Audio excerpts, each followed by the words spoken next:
This is Sean O'Malley, and you're watching Full-Time MMA. Don't be a bagel-biting, bagel-bitch boy, bagel-bitch back.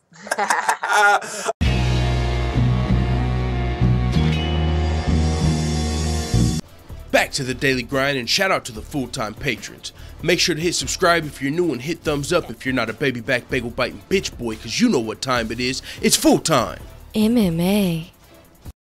Brendan Schaub recently, I believe, on his podcast, talked about the obvious USADA for testing Jon Jones just once in 2019.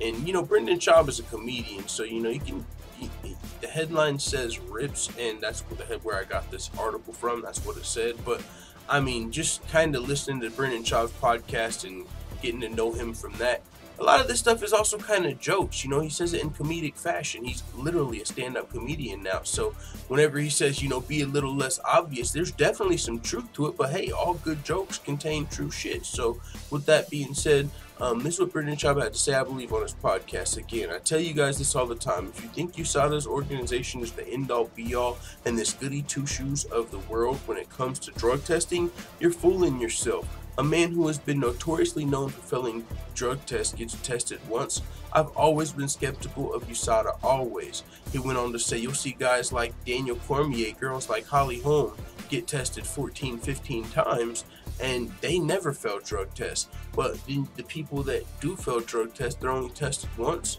So he just said, like, be less obvious, you know what I'm saying? So maybe insinuating that USADA isn't the end-all be-all, like he said, of drug testing. There's a lot of people that feel that way.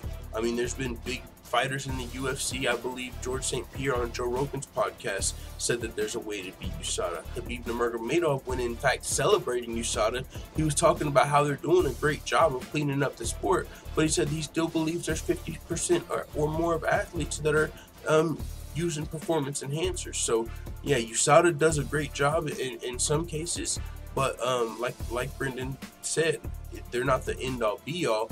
And I don't know what's going on with Jon Jones only being tested once, because Jon Jones did recently come out and say he's never left the USADA testing pool, but also we recently just saw he took his first test of 2018, and we're into August, going into what, November? I mean, we're going into September.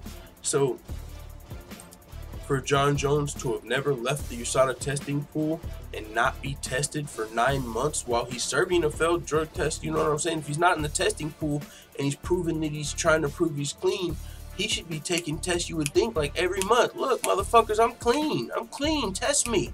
That was a fluke.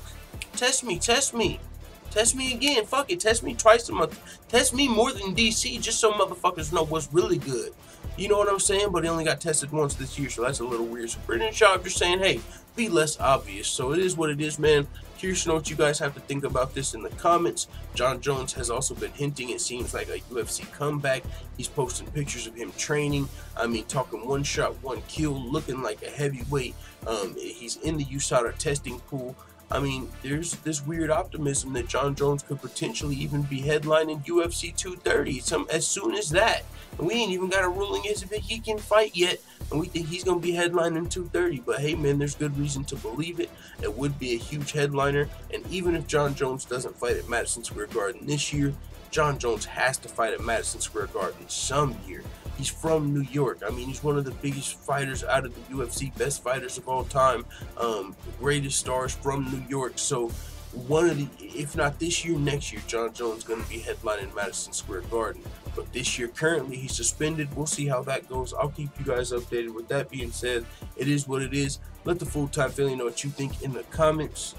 And before we go, shout out to all the full-time MMA white belts that have hit the subscribe button. Make sure you also hit the bell right next to it so you get notified every time I upload a new video, or some of the time that I upload a new video, because YouTube's notification bell is a player hater.